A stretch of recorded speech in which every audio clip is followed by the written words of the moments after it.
Wade, welcome to Remote Talks. It's very nice to have you here. I very much look up to your company. But for the people on the other side that don't know who you are and what it is that you do and what it is that your company does, I would love to hear it from you directly. Yeah, so my name's Wade. I'm co-founder CEO at Zapier. Zapier is it's the easiest automation platform for small businesses, of any kind, to basically help them automate their work. So we hook into 3,000 different apps, things like the common tools we use at work, like G Suite and Slack and Dropbox and Trello and QuickBooks and Mailchimp, things like that, all the way to startups and niche software that is utilized in specialized industries, like for real estate and accountants and marketing and all what have you. So anytime you're thinking about, hey, I got to connect this to that, integrate this to that, automate this and that, Zapier is likely there to help you out. I think Zapier is turning 10 this year. Yes, in September. And how big is the company today? Just over 400 people. And where are those people? Where's the office? There's no office. We've never had an office at Zapier. In fact, the only time in the company's history where everyone worked in the same location was when we went through YC in the summer of 2012. 3 founders lived in a 2-bedroom apartment in California for about 3 months. But after that, we sort of went back to the distributed, lifestyle, I guess. Yeah, we did the same at GitLab in 2015, and I think we were Mhm. with 8 guys in one small house for YC. Yeah, it was tough for sure. It's like I think that immediately turned us off ever working in the same space again. Yeah, Together. if you can do that, you can get through a lot of things, though. Yes. And so, how does Zapier work internally? Like, what is the company culture like? Oh, that's a big question. A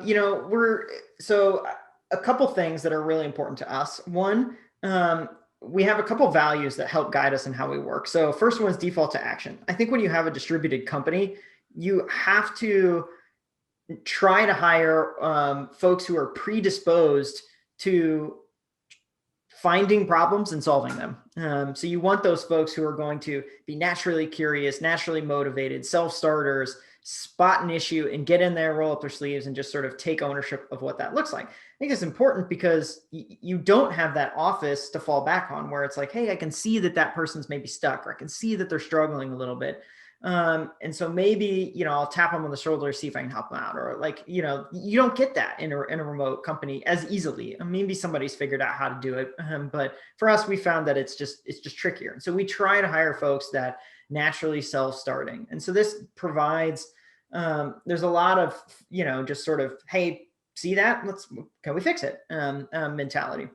To accompany that, though, we have a similar value, default to transparency. So if you want folks that are going to spot problems, go solve problems, it's important to empower them with all the information they need to make good decisions. You don't want them to have half the information and thus make a half good decision. So, we make sure that things like company finances, strategy, systems and processes, metrics, things like that are all available in a transparent way. You can search them, you can find them in a wiki, like you can go through Slack, like all that sort of stuff is out in the open. We try and avoid, DMs and other types of communication that is in a private setting for all, but the most, there's some things that have to happen in private, HR personnel issues, things like that. But by and large, everything else we try and keep out in public so that folks can come along and ask a question and see that it was already solved before somehow. So I think that's like at a high level, our approach to work. We work distributed, we're across, 6 continents. The only one we don't have is Antarctica, 30 countries, something like that. And so there's always something going on inside of Zapier, always work happening. We lean more asynchronous because of that.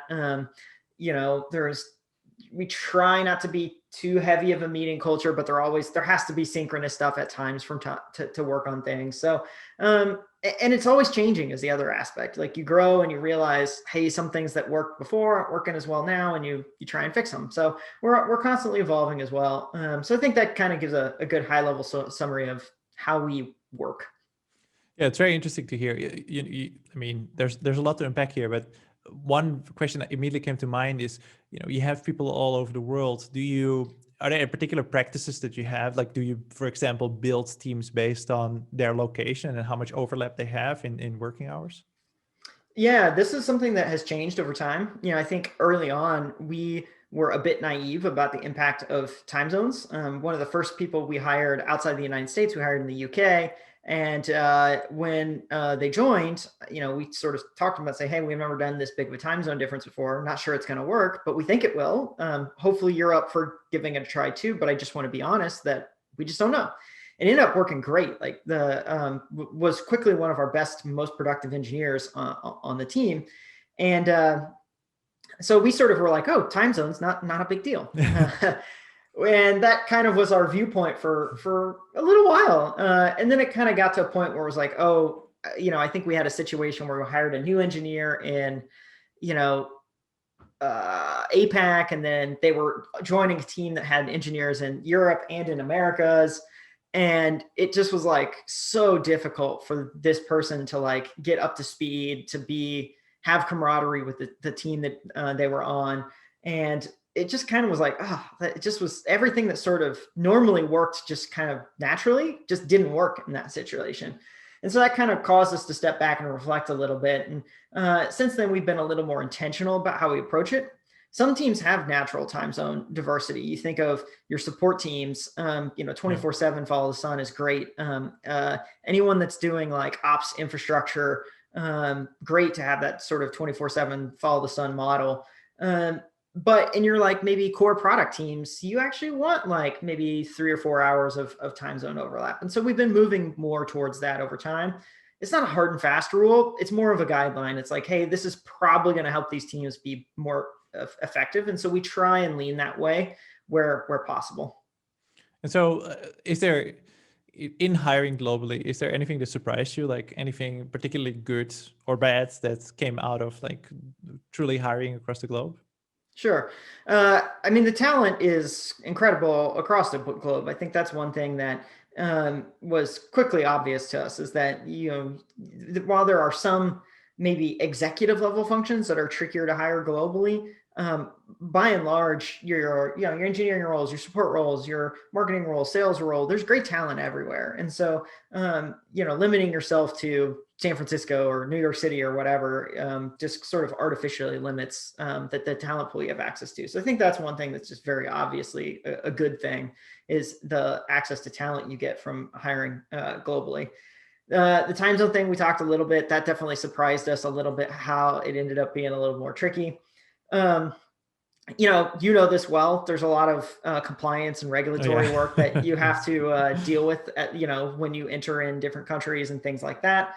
And so that's been a learning curve for us throughout the years, just getting good at, how to make this work for folks and how to do it in a way that matches their expectation and is sort of fair and equitable across all the teams. So that's like a different approach versus when you're like hiring everyone in one city. Everyone has sort of the same market-based mindset around how employment works. So those are a few things that come to mind. Yeah, that's great. And I mean, remote is about a quarter of the size of Zapier today. And so I want to learn here from you. You as a CEO, you want to be able to speak to the company, but obviously it's impossible to get the whole company on a single call at the same time. So how do you lead as a CEO? How do you speak to the whole company? And whatever else do you do to make it work at such a global scale? Writing is really what it boils down to. You have to get good at writing. I write weekly memos to the team about what's on my mind, what matters. Sometimes they're very like company strategy, company specific, like project specific things, like this matters, we got to do this very tactical thing here and here. Other times it's more, about the vision and more inspirational. Sometimes it's very personal. It's like, hey, I had a kid and here's what I'm experiencing as the new time I had, the first time I had a kid. Right. So, I do that every week, and it just gives people, I think, a chance to hear from, they're a leader every week. And so I think that's important.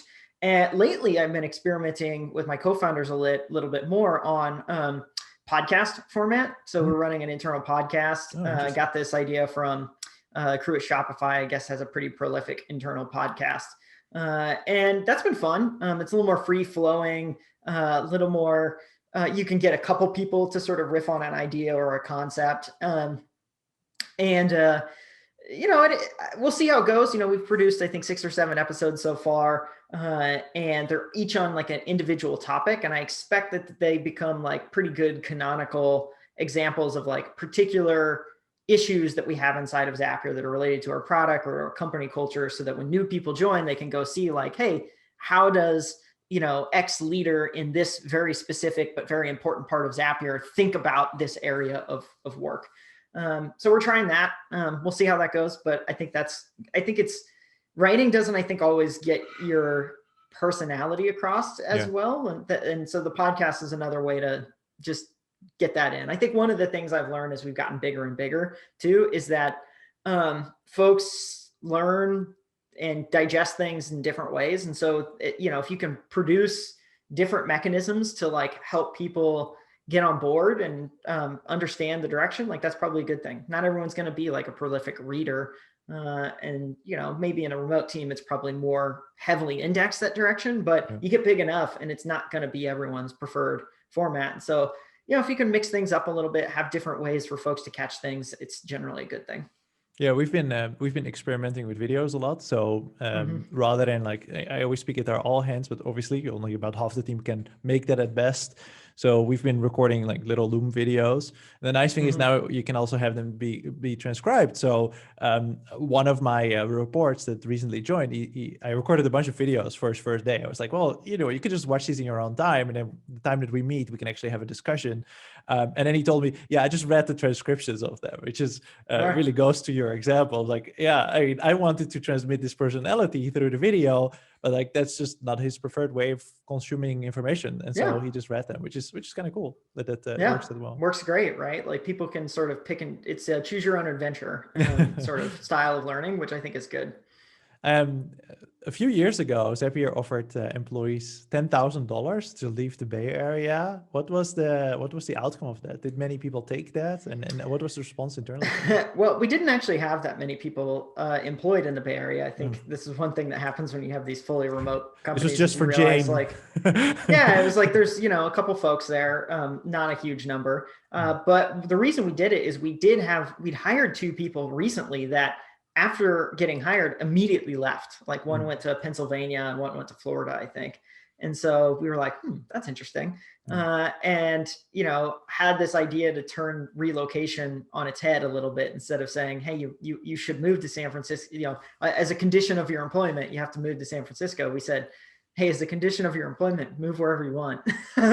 And so hence Delocation was born. And it's been pretty successful. I think about half the people that we hire in the Bay Area end up moving pretty much right away and leaving. So I think it's definitely been something that has helped us attract some talent on the margins. I don't think it's one of those things that I don't think it probably affects most folks, but if you're the kind of person who's in the Bay Area and you're at that moment in time and you just need like a little bit of a kick to sort of make the move, it's one of those things where it can be the cherry on top that helps convince people to do it. Yeah, I think it's a great initiative. One thing that almost all companies I speak to that are hiring globally are struggling with is around the idea of compensation as a whole. Is there anything in particular that Zapier does? I think the gist of how we've approached it is same country, same role, same compensation. And so the reason we've approached this is I think we're moving more and more to global markets in terms of compensation. And so the roles that you play, you should be paid the same as your peers. The reason we ended up drawing the line at country is because there's a lot of country by country differences that you just have to take into account. And so we try and make it somewhat even across countries, but you can't when you just take into account things like currencies, benefits, compensation that governments provide. There's a whole bunch of things that just make it different to be employed in one country versus another. And so that's kind of where the sort of, we sort of say, okay, we do have to approach this country a little bit different than this country, but as much as we can sort of smooth out the differences, we try to. It's not perfect, as you probably very well know, and many folks who have tried to do this know, but it's the approach that we take, and I think it works pretty well on the whole. Yeah, I think the country by country differences are very stark. Just earlier today, internally, we were discussing that, for example, in the Netherlands, the government fully subsidizes childcare. So if your kid goes to daycare, which is really expensive, it's like 2K a month per child in euros, so like $2,500 at least. And the government fully subsidizes it if both parents are working. So that is a very meaningful difference. Like you can take 40K less in salary, and you would still be in a really good position living in the Netherlands if you have kids. Yeah, 100%. Yeah, those types of differences, I think, are, like you said, they're stark in many countries. And so, the one thing we always hear from companies that are either not remote or recently have gone remote is like, it's very hard to build a company culture, to build a place where people bond and they, form connections. How do you deal with that? Obviously, you haven't been working from the same place and the same time for a very long time. So how do you make sure people still connect with each other and build a company culture? Yeah, this is a really important thing. I think it helps that we've done it from the get-go. But a few things come to mind. One, we onboard folks in cohorts. So every 2 weeks, we have a group of folks that start together. At our size, it's about 10 people every 2 weeks or so that start together, and they get onboarded as a cohort together. So they go through a set of live over Zoom onboarding calls or sessions, classes, I guess, mixed with self-guided material. The actual live stuff is really important because it gives them a chance to get to know different people. I think some companies take a fully like async approach to it, but that sort of reinforces the isolation aspect of remote. And so you actually need things that bring folks together. And so that's why we have like a mix of it, half and half, maybe about. And they get like their own dedicated onboarding channel in Slack where they can sort of hang out together, get to know each other. And you see those channels stay active. They die down a little bit after the first month, but you'll see people chime in, hey, happy 1-year anniversary to the crew. And they sort of become this like, well, they're a cohort together basically. And so, when we have our events and things like that, you'll see them hanging out together because it just builds a special bond when you onboard with somebody together. So that's one thing. We also have a whole set of off-topic channels that happen in Slack that sort of recreate that water cooler. They're all prefixed with fun, and it's things like fun sports, movies, gardening, parenthood, home ownership, like you name it. There's tons of these. And, they're just places where people who share an interest can come hang out and get to know each other and, chat about whatever is in the current zeitgeist of their lives, I guess. And it helps, again, build those bonds and those connections. We do these things called donut pair calls. I think a lot of folks do these now where it randomly pairs you up with one other person. You get to know each other that way. And then a lot of people within their actual core work teams have developed sets of rituals and ways that they sort of build camaraderie amongst them that are not a sort of tops down initiative. That's something that's wholly unique to that group of folks, that they sort of felt that was really important to them. And so they do that stuff. I think the last thing that we found it has been really important is our retreats. So twice a year we do these retreats. We haven't been able to do one now for over a year. And we're noticing it, I think, so even in a fully remote company, that in-person time is really effective at bringing that camaraderie, building those bonds, building that sense of community. And not having had that for about a year, like we're feeling it. And so I think that's something that if you're going to fully remote, don't forget that, hey, some amount of, in-person connection does go a long way. Yeah, it's very sad to see that at remote we see this very starkly, because we used to come together once a month pre-pandemic. We were a team of 10 people, so it was very easy. Today we are 110 people, a little bit more even. And so since the pandemic have started, we have not had that opportunity at all. And so the majority of the team has never met anybody in the team at all, including of my executive team. Only my co-founder and people that I happen to have met before the pandemic I have met in person. But across the company, almost nobody. Did you see other things that this pandemic has changed meaningfully inside of Zapier, except for the inability to meet in person?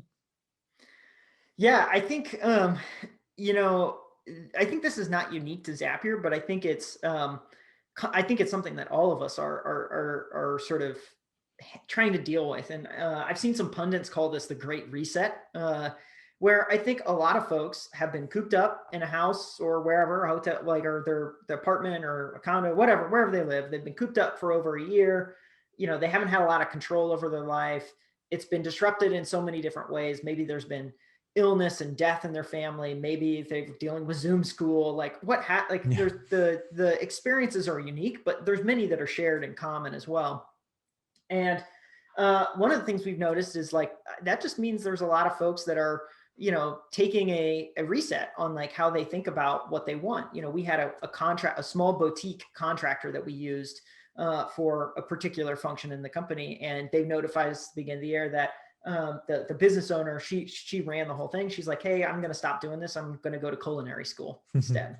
And it was just like it was just a very much a left turn, right, from what they've been going on. And we see that inside the company as well. Our turnover is a smidge higher, not a lot. We tend to have like really, really good retention rates normally, and it's a smidge higher now. And I think a lot of it just comes down to this reset period where folks are looking for some control over their life, looking to have some way of taking their day to day into their own hands. And a job change is one. It could be moving locations. We move locations. It could be, getting a pet, as simple as that. It could be having a kid. We had a kid. Yeah. Yes. It doesn't matter, but people are looking for some way, I think, to take it on. And that I think is one of those things that we're dealing with at Zapier. I talked to tons of other CEOs, and you can tell that inside their companies, they're seeing that as well too. And so I think, the whole world needs we need this vaccine. We need it to get out. We need everyone to get vaccinated. Hopefully we can get that happen by summer, and we can have a big summer party. Yeah, it's been a really crazy time, and I think even instead of remote, and I'm sure it's the same in Zapier. You have a fast-growing company. There's a lot of exciting things happening, and there can be pressure on people. We have to regularly remind people, look, this is the worst time. Like, this is the worst time. You have to take care of Yeah. yourself. You have to. Next Monday we have SelfCare Day, which we stole directly from GitLab as an idea, which is everybody just has the day off on Monday. That's it. Like, you don't get a choice. You have the day off. You can do whatever you want. The idea is to just give you like a day of margin, a day of like, look, you have unlimited vacation days. We have a minimum set of vacation days, but we're going to force you to take this day off. So many people, including myself, taking off tomorrow, Friday off. So you have a really long weekend, so you can, recover a little bit or spend some more time with it. I like that. We actually have not done that. I think we've done it once or twice, but I think it's good because one of the things we've done at Zapier is just our approach to vacation and holidays has to be very different when you're across all these different countries. And so like our approach to holidays is, hey, you take some holidays off based on where you're at. So just take them. Like you don't have to, get approved. There's no official company holidays. And because they're different between cities, or not cities, between countries, you might still have like some of your team in the office. And so it creates these weird, well, not weird. It just creates this tension where folks naturally get drawn back into the office because, hey, some folks are working and they're creating, content or creating tickets or creating whatever, and someone happens to see it. Like there's that pull back. And so in a remote culture, I find you have to it feels like you're almost repeating yourself ad nauseum. That's like, hey, it's okay. Take time off. Do this. We constantly are saying that over and over and over again. And I don't think we can say it enough, candidly. I think, I've never found in our history of the company that we have said it enough times. And so it's something that we just get used to. It's really important. Take care of yourself. Take time off. Don't burn yourself out. It's remote, I find, tends to have the opposite problem in that regard than in an office. I think folks think that remote workers are going to watch Netflix all day. I think it's the exact opposite. I think they're, if you hire right, their motivation to do well is so high that they will risk burning themselves out to prove that they are working well. That's a great place to end. Thanks so much, Wade. Yeah, thanks for having me.